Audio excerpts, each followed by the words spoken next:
A subdelegación do Goberno presentou esta mañá a terceira edición do concurso de relato curto e debuxo contra a violencia de xénero, unha iniciativa dirixida aos escolares da provincia e na que este ano participaron 222 centros de ensino.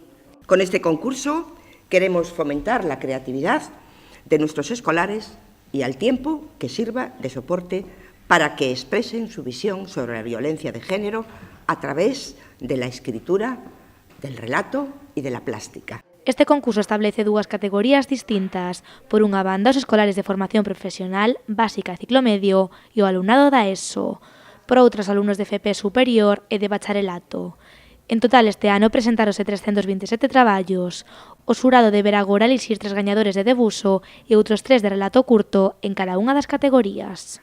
El jurado que está valorando los relatos presentados en las dos categorías está integrado por los escritores Manuel Loureiro, también por la escritora Montse Fajardo, por el conocido y prestigioso profesor Eduardo Cid y la profesora de la UNED, Mila Lores.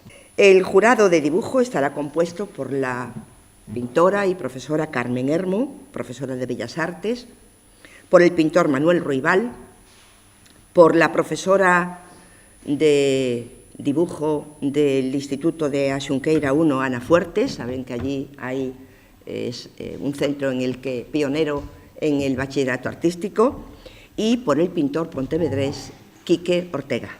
Os premios deste concurso entregaránse o vindeiro 21 de novembro nunha gala que se levará a cabo na sede da Fundación de Pontevedra.